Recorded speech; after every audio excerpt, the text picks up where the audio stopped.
ഹരേ കൃഷ്ണ. മഹാഭാരത കഥയാണല്ലോ പറഞ്ഞുകൊണ്ടിരിക്കുന്നത്. നഹുഷപുത്രനായ യയാതി രാജാവിൻ്റെയും ദേവയാനിയുടെയും കഥയാണ് പറഞ്ഞുകൊണ്ടിരിക്കുന്നത്. യയാതി രാജാവ് തൻ്റെ ഇഷ്ടപുത്രനായ പൂരുവിനെ രാജാവാക്കി മുനി ജീവിതം ജീവിച്ച് ഫലമൂലങ്ങൾ കഴിച്ച് പല മുനിമാരോടുകൂടെ കാട്ടിൽ തപസ് ചെയ്ത് ആ യയാതി രാജാവ് സ്വർഗം പ്രാപിച്ചു. സ്വർഗലോകത്തിൽ എത്തി മുഖ്യമായ സൗഖ്യങ്ങൾ അനുഭവിച്ച് വളരെ നാൾ സ്വർഗത്തിൽ വാണുകൊണ്ടിരിക്കെ ഇന്ദ്രൻ യയാതി രാജാവിനെ സ്വർഗത്തിൽ നിന്നും കീഴ്പോട്ട് വീഴ്ത്തി. എന്നാൽ ഭൂമിയിലേക്ക് പതിക്കുന്നതിന് മുമ്പ് തന്നെ ഭൂമിയിൽ വീഴാതെ ആകാശത്തേക്ക് തന്നെ തിരിച്ചു പോവുകയും ചെയ്തു. ഇത് കേട്ട് ജനമേജയ മഹർഷി വൈശമ്പായന മഹർഷിയുടെ അടുത്ത് ചോദിക്കുകയാണ്, താഴെ ഭൂമിയിലേക്ക് പതിക്കാനിരുന്ന യയാതി രാജാവ് പിന്നെയും എന്ത് കർമ്മം ചെയ്തുകൊണ്ടാണ് വീണ്ടും സ്വർഗലോകം തന്നെ പ്രാപിച്ചത്? അതൊന്ന് വിസ്തരിച്ച് പറഞ്ഞു തരാമോ എന്ന് ചോദിക്കുന്ന ജനമേജയ രാജർഷിയുടെ അടുത്ത് വൈശമ്പായന മഹർഷി വീണ്ടും ആ കഥ പറഞ്ഞു തുടങ്ങുകയാണ്. യയാതി രാജാവ് തൻ്റെ കാമസുഖങ്ങളെല്ലാം അനുഭവിച്ച് മതി എന്ന് തോന്നിയ സമയത്ത് തനിക്ക് യൗവനം തന്ന തൻ്റെ പുത്രനായ പൂരുവിനെ ആ രാജ്യത്തിൻ്റെ രാജാവായി വാഴിക്കുകയാണ് ചെയ്തത്. പൂരുവിൻ്റെ ജ്യേഷ്ഠന്മാരായ മറ്റു പുത്രന്മാരോട് താൻ യൗവനം യാചിച്ചിരുന്ന സമയത്ത് താൻ പിതാവായിട്ടും താൻ പറഞ്ഞത് അവർ തരാതിരുന്നതിനാലാണ്. അതുകൊണ്ടാണ് പൂരുവിൻ്റെ ജ്യേഷ്ഠന്മാരെയൊന്നും രാജാവാക്കാതെ പിതാവ് പറഞ്ഞത് അനുസരിക്കുന്ന പൂരുവിനെ തന്നെ, ഏറ്റവും ഇളയ പുത്രനായ പൂരുവിനെ തന്നെ രാജാവാക്കി വാഴിച്ചത്. അതിനുശേഷം യയാതി രാജാവ് സന്യാസ ജീവിതം നയിക്കുകയായിരുന്നു. കാട്ടിൽ നിന്ന് കിട്ടുന്ന ഫലമൂലങ്ങൾ ഭക്ഷിച്ച് കാട്ടിൽ വളരെ കാലം ജീവിച്ചു വന്നു. പാറമേലിൽ നിന്ന് നെന്മണി പെറുക്കി ഭക്ഷണം ഉണ്ടാക്കി ദാനം ചെയ്ത് അതിനുശേഷം മാത്രമാണ് യയാതി ഭക്ഷണം ആ കാട്ടിൽ കഴിച്ചിരുന്നത്. അങ്ങനെ 1000 വർഷം അങ്ങനെ തന്നെ ജീവിച്ചു. മൗനവ്രതം പൂണ്ട് ജലം മാത്രം കഴിച്ച് 30 വർഷം ജീവിച്ചു. പിന്നെ 1 വർഷം വായു മാത്രം ഭക്ഷിച്ച് ജീവിച്ചു. ആ സമയത്ത് പഞ്ചാഗ്നി മധ്യത്തിൽ നിന്ന് 1 വർഷം തപസ് ചെയ്തു. പിന്നീട് ഒറ്റ കാലിൽ നിന്ന് 6 മാസം വായു മാത്രം ഭക്ഷിച്ച് തപസ് ചെയ്തു. അതിനുശേഷം പുണ്യകീർത്തിമാനായ യയാതി സ്വർഗം പ്രാപിച്ചു. അങ്ങനെയാണ് യയാതി രാജാവ് സ്വർഗത്തിലേക്ക് എത്തുന്നത്. ദേവലോകവും ബ്രഹ്മലോകവും ആ യയാതി രാജാവ് പ്രവേശിച്ച് മഹാസൗഖ്യത്തോടെ അവിടെ ദീർഘകാലം വാഴുകയാണ്. അങ്ങനെ യയാതി രാജാവ് സ്വർഗീയ സുഖങ്ങൾ അനുഭവിച്ച് വാഴുന്ന കാലത്താണ് ഇന്ദ്രദേവൻ ഒരിക്കൽ യയാതി രാജാവിൻ്റെ അടുത്ത് സംസാരിക്കാനായി വന്നത്. ദേവേന്ദ്രൻ യയാതി രാജാവിൻ്റെ അടുത്ത് ചോദിക്കുകയാണ്, അങ്ങ് തപസ് കൊണ്ട് ഇപ്പോൾ ആരോട് തുല്യമായിട്ടുണ്ടെന്ന് പറഞ്ഞാലും? യയാതി രാജാവ് പറഞ്ഞു, ദേവ മനുഷ്യ ഗന്ധർവ മഹർഷി ഗണങ്ങളിൽ തപസ് കൊണ്ട് എന്നോട് തുല്യരായി എന്നോട് കിടനിൽക്കുന്നവരായി ആരും തന്നെയില്ല. ആരെയും അങ്ങനെ ഞാൻ കാണുന്നില്ല. യയാതി രാജാവിൻ്റെ ഉള്ളിലുള്ള ഈ അഹം ഭാവം ദേവേന്ദ്രനെ ഒട്ടും ഇഷ്ടപ്പെട്ടില്ല. യയാതി രാജാവ് പറഞ്ഞത്, ദേവന്മാരെയും ഗന്ധർവന്മാരെയും നരന്മാരെയും ഞാൻ അപമാനിച്ചു എന്നാണ്. അതുകൊണ്ടാണ് എൻ്റെ പുണ്യം തീർന്നു പോയതും ഞാൻ സ്വർഗത്തിൽ നിന്ന് താഴെ വീഴാൻ നിന്നതും.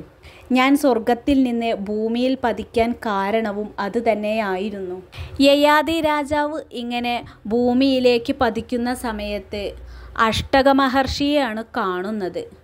അഷ്ടകമഹർഷി ചോദിച്ചു, അങ്ങ് ഇങ്ങനെ സ്വർഗത്തിൽ നിന്നും താഴോട്ട് വരാൻ എന്തുണ്ടായി കാരണം? ഭവാൻ ആരാണ്? എന്തായാലും ഭവാൻ ഭയപ്പെടേണ്ടതില്ല.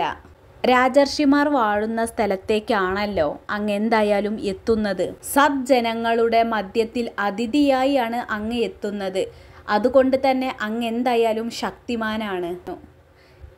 യയാതി രാജാവ് അഷ്ടകമഹർഷിയുടെ അടുത്ത് പറഞ്ഞു, ഞാൻ നഹുഷപുത്രനായ യയാതിയാണ്. രാജ്യം ഭരിക്കുന്ന രാജാവായ പൂരുവിൻ്റെ പിതാവാണ് ഞാൻ. മഹർഷിമാരേക്കാൾ ഉയർന്ന സ്ഥാനമാണ് എനിക്കുള്ളതെന്ന് ഞാൻ ഇന്ദ്രദേവനോട് പറഞ്ഞുപോയി. അതുകൊണ്ടാണ് എൻ്റെ ഉള്ളിലുള്ള അഹംഭാവം കാരണമാണ് എനിക്ക് സ്വർഗത്തിൽ നിന്നും താഴേക്ക് പതിക്കേണ്ടി വന്നത്. യയാതി രാജാവ് സ്വർഗലോകത്തിൽ നിന്നും ഭൂമിയിലോട്ട് പതിക്കുന്ന സമയത്ത് ദേവേന്ദ്രൻ്റെ അടുത്ത് പറഞ്ഞു, ദേവദേവ, ഞാൻ ഭൂമിയിൽ താഴോട്ട് പതിക്കുകയാണെങ്കിലും സജ്ജനങ്ങളുടെ ഇടയിൽ പതിച്ചാൽ മതി. അതുകൊണ്ടാണ് യയാതി രാജാവിനെ അഷ്ടക മഹർഷി, ശിബി മഹർഷി തുടങ്ങിയ മഹർഷിമാരുടെ ഇടയിലേക്ക് പതിക്കാനായി കഴിഞ്ഞത്. ഒടുവിൽ യയാതി രാജാവ് ആ മഹർഷിമാരുമായി നടന്ന സംഭാഷണത്തിനൊടുവിൽ യയാതി രാജാവിനെ സജ്ജനങ്ങളുടെ അനുഗ്രഹം മൂലം സ്വർഗലോകത്തിലേക്ക് തന്നെ തിരിച്ചെത്താനും കഴിഞ്ഞു. അവർ പറഞ്ഞു, ഐശ്വര്യം വർദ്ധിക്കുന്നത് കണ്ട് ആരും സന്തോഷിക്കരുത്. ഐശ്വര്യമില്ലല്ലോ എന്ന് വെച്ച് ദുഃഖിക്കുകയുമരുത്. ജീവിത രഹസ്യങ്ങൾ അറിയാൻ വേദങ്ങൾ പഠിക്കണം. അഹങ്കാരിയാവാതെ ജീവിക്കണം. ഈ പ്രപഞ്ചം പലതരം ജീവികളാൽ നിറഞ്ഞിരിക്കുന്നതാണ്. അവയുടെയെല്ലാം സ്വഭാവങ്ങൾ ഒന്നിനോടൊന്ന് പൊരുത്തപ്പെടാത്തതാണ്. ഈ വക ജീവിത പ്രപഞ്ച രഹസ്യങ്ങളെല്ലാം നല്ല പോലെ അറിയുന്ന പണ്ഡിതൻ സുഖവും ദുഃഖവും അനുഭവിക്കുമ്പോൾ സന്തോഷം കൊണ്ടും സന്താപം കൊണ്ടും ആസക്തി ആവാറില്ല. ദൈവകൽപ്പന കൊണ്ടാണ് ഓരോ ജീവിയും സുഖവും ദുഃഖവും അനുഭവിക്കുന്നത്. അത് ആരും അവരുടെ സാമർഥ്യം കൊണ്ട് നേടുന്നതല്ല. ഈ തത്വം നല്ലതുപോലെ അറിഞ്ഞ് ഏതിനും ദൈവമാണ് പ്രമാണമെന്ന് ധരിക്കുക. നമുക്കായി ഈ ലോകത്തിൽ ദൈവം എന്തൊക്കെ അനുഭവിക്കാനായിട്ടാണോ നമ്മെ സൃഷ്ടിച്ചിരിക്കുന്നത്, അതൊക്കെ എങ്ങനെയായാലും അനുഭവിക്കാതിരിക്കുകയില്ല. അതുകൊണ്ട് സകല വസ്തുക്കളും ഭാഗ്യം ക്ഷയിക്കുമ്പോൾ തങ്ങളുടെ പ്രകൃതിയെ പ്രാപിക്കുന്നു, ബ്രഹ്മത്തിൽ ലയിക്കുന്നു. കർമ്മങ്ങളുടെ ഫലം നിത്യമാണ്. കർമ്മഫലം അനുഭവിച്ചേ മതിയാവൂ. ശരീര സംരക്ഷണത്തിനായി നാം ചെയ്യുന്ന യജ്ഞങ്ങളെല്ലാം നിഷ്ഫലങ്ങളാണെന്നറിയുക. കാമ്യകർമ്മങ്ങളുടെയെല്ലാം ഫലം ദുരിതാനുഭവം മാത്രമാണ്. അതുകൊണ്ട് അതിനെ വർജിക്കുകയാണ് വേണ്ടത്. ആ പരബ്രഹ്മസ്വരൂപമായ ഭഗവാന്റെ തൃപ്പാദത്തിൽ സമർപ്പിച്ച് അന്നന്നത്തെ നമ്മുടെ കർമ്മങ്ങൾ ചെയ്യുക മാത്രമാണ് നമ്മൾ ചെയ്യേണ്ടത്. ഫലം ഒന്നുകൊണ്ടും പ്രതീക്ഷിക്കരുത്. ഈ ദേഹം ഒടുങ്ങിയാലും ആത്മാവിന് നാശം സംഭവിക്കുകയില്ല. ആത്മാവിനെ നശിപ്പിക്കാൻ ആർക്കും കഴിയുകയുമില്ല. ഈ ദേഹം നശിച്ചാൽ ദേഹി വീണ്ടും മറ്റൊരു ശരീരം ഏറ്റെടുക്കുവാൻ തയ്യാറാവുന്നു. ഈ ലോകത്തിൽ കാണുന്നതെല്ലാം ബ്രഹ്മസ്വരൂപമായ ഭഗവാൻ തന്നെയാണ് എന്നറിയുന്ന ജ്ഞാനിക്ക് ഈ ലോകം തന്നെയാണ് വൈകുണ്ഠം. ഭഗവാനെ അറിയാൻ സാധിക്കാത്ത അജ്ഞാനികൾക്ക് ഈ ലോകം തന്നെയാണ് നരകവും. ഉറങ്ങിക്കിടക്കുന്ന മനുഷ്യൻ ഉറക്കത്തിലും സ്വപ്നങ്ങൾ കാണുന്നു, പല ശബ്ദങ്ങൾ ഉണ്ടാക്കുന്നു, സ്വപ്നത്തിൽ സഞ്ചരിക്കുകയും ചെയ്യുന്നു. അതുപോലെ മരിച്ചവൻ പുണ്യപാപങ്ങളെ അടിസ്ഥാനമാക്കി സ്ഥൂല ശരീരത്തെ വിട്ട് വായുവിൻ്റെ പ്രേരണയ്ക്ക് വിധേയമായി മറ്റൊരു യോനിയിൽ ചെന്ന് പിറക്കുന്നു. പാപം ചെയ്തവർ നികൃഷ്ടമായ ജീവികളായും ജന്മമെടുക്കും. പാപം ചെയ്തവർ നാൽക്കാലികളായും ഇരുകാലികളായും ആറുകാലികളായും അങ്ങനെ പിറക്കുന്നു. അതുകൊണ്ട് ഉത്കൃഷ്ടമായ കർമ്മങ്ങൾ മാത്രം ചെയ്യുക. പാത്രമറിഞ്ഞ് ദാനം ചെയ്യുക. ഇന്ദ്രിയാദി മോഹങ്ങളെ അടക്കി വയ്ക്കുക. അധർമ്മ കാര്യങ്ങൾ ചെയ്യാതിരിക്കുക. ആർജവമുള്ളവനാവുക. എല്ലാ ജീവികളോടും ദയ കാണിക്കുന്നവനാവണം. ഈ 7 ഗുണങ്ങൾ വിശിഷ്ട ലോകപ്രാപ്തിക്കുള്ള മാർഗങ്ങൾ തന്നെയാണ്. ഞാനെന്ന അഹംഭാവത്താൽ അന്ധനായി ജീവിക്കുന്നവൻ നിത്യവും നശിച്ചു കൊണ്ടിരിക്കുകയാണ് ചെയ്യുന്നത്. ഞാൻ പഠിച്ച് വലിയ പണ്ഡിതനായിരിക്കുന്നു എന്ന് അഹങ്കാരം ഭാവിച്ച് നടക്കുന്നവർ എത്ര ഉയര ലോകങ്ങളിലെത്തിയാലും അവിടെ നിന്നും താഴേക്ക് പതിക്കുക തന്നെ ചെയ്യും. വേദാധ്യയനം ചെയ്യുക, അഗ്നിപൂജ നടത്തുക, യാഗം ചെയ്യുക, മൗനവ്രതമെടുക്കുക. ഈ 4 കർമ്മങ്ങളും ധർമ്മത്തിന് അഭയം നൽകുന്നവയാണ്. ആശ്രമധർമ്മങ്ങൾ യഥാവിധി അനുഷ്ഠിക്കണം.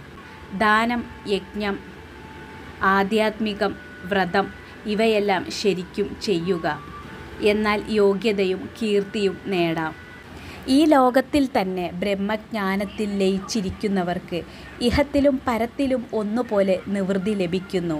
ബ്രഹ്മാലയം ജ്ഞാനം കൊണ്ടേ സിദ്ധിക്കുകയുള്ളൂ. ഗുരുനാഥൻ വിളിച്ചു വരുത്തി പറഞ്ഞു കൊടുക്കുന്നത് പഠിക്കുക. പ്രേരണ കൂടാതെ ഗുരുവിനെ ശുശ്രൂഷിക്കുക. കാലത്തെ ഉണരുക. ഗുരു കിടന്നതിന് ശേഷം മാത്രം കിടക്കുക. ശാന്തനും മനസ്സിന് അടക്കമുള്ളവനും ധീരനും ജാഗ്രതയുള്ളവനും വേദാധ്യയനം പരിശീലിക്കുന്നവനുമായിരിക്കണം ഒരു ബ്രാഹ്മണൻ. ധർമ്മത്തിന് വിരുദ്ധമാകാത്ത നിലയിൽ വന്നു ചേരുന്ന ധനം സമ്പാദിക്കണം. ആ ധനം കൊണ്ട് യാഗാദി പുണ്യകർമ്മങ്ങൾ ചെയ്യണം. സത്പാത്രങ്ങളിൽ ദാനം ചെയ്യണം. അതിഥികളെ സൽക്കരിക്കണം. അന്യൻ്റെ ധനത്തെ ബലമായി കയ്യിലാക്കരുത്. സന്തോഷത്തോടു കൂടെ തരുന്നത് സ്വീകരിക്കാം. ഇങ്ങനെയായിരിക്കണം ഒരു ഗൃഹസ്ഥൻ. അന്യരെ ദുഃഖിപ്പിക്കരുത്. ആഹാരത്തിലും കർമ്മങ്ങളിലും നിയമങ്ങൾ വയ്ക്കുക തന്നെ ചെയ്യണം. ഇങ്ങനെ കഴിയുന്ന മുനിയാണ് സിദ്ധൻ.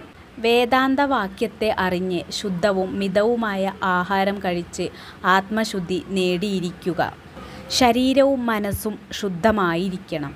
യോഗം നിമിത്തമായ ഐശ്വര്യത്താലും ശമാധികളായ ഗുണങ്ങളാലും അലങ്കൃതനായിരിക്കുക. മഹാന്മാരെ വന്ദിക്കണം. ഗൃഹസ്ഥനായ ജ്ഞാനിക്കാണ് എളുപ്പത്തിൽ സിദ്ധി ലഭിക്കുക. അനുഷ്ഠാനം പൂർത്തിയാക്കുവാൻ ആവശ്യമായ ആയുസ്സോ സന്ദർഭമോ ലഭിക്കാതെ ഇടയ്ക്കുവെച്ച് നിഷ്ഠയിൽ നിന്ന് വിട്ട് പിന്നീട് അതിനെക്കുറിച്ച് ദുഃഖിക്കുന്നുണ്ടെങ്കിൽ അവൻ വീണ്ടും തപസ്സിനെ അനുഷ്ഠിക്കുന്നതാണ്. യോഗത്തിൽ നിന്ന് ഭ്രംശിച്ച മുനി പശ്ചാത്താപിക്കുന്നുവെങ്കിൽ സ്മൃതിപ്രഭാവം കൊണ്ട് ഈ ജന്മത്തിലോ മറ്റു ജന്മത്തിലോ പിന്നെയും യോഗം അനുഷ്ഠിക്കാനുള്ള അവസരം ഭഗവാൻ തീർച്ചയായും അവന് കൊടുക്കുന്നതാണ്. ധർമ്മം അനുഷ്ഠിക്കേണ്ടത് മോക്ഷത്തിന് വേണ്ടിയായിരിക്കണം.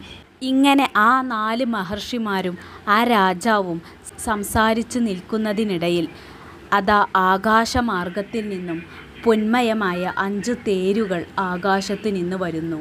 അവ ആരുടേതാണ്? അഗ്നി പോലെ പ്രകാശിക്കുന്നുവല്ലോ. ആ 5 തേരുകളും അവരെ ആകാശലോകങ്ങളിലേക്ക് ഉയർത്തിക്കൊണ്ടു പോകാനായി വന്നതായിരുന്നു. അതുകൊണ്ട് തന്നെ അവരെല്ലാവരും ഒന്നിച്ച് ആ തേരിൽ കയറി സ്വർഗത്തിലേക്ക് തിരിച്ചുപോയി. ധർമ്മം കൊണ്ടുള്ള അവരുടെ പ്രഭാരശ്മികൾ അപ്പോൾ ആകാശത്തിലും ദിക്കുകളിലും പരന്നു. ആകാശവും ഭൂമിയും ധർമ്മരശ്മി കൊണ്ട് ശോഭിച്ചുകൊണ്ട് അവർ യാത്ര ചെയ്തു. സജ്ജനങ്ങൾ എപ്പോഴും സത്യത്തെ പൂജിക്കുന്നു. ദേവന്മാരെയും മഹർഷിമാരെയും ലോകത്തെയും സത്യത്താൽ പൂജിക്കണം. നമ്മുടെ ഈ സ്വർഗവിജയ ചരിത്രം സംഭവിച്ച വിധം സജ്ജനമധ്യത്തിൽ പ്രസ്താവിക്കുന്ന ഏതു പുരുഷനും നമ്മളോടുകൂടി സ്വർഗലോകത്തിൽ വാഴാൻ അർഹനാണ്.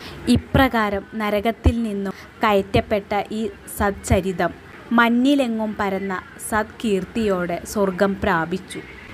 ഹരേ കൃഷ്ണ.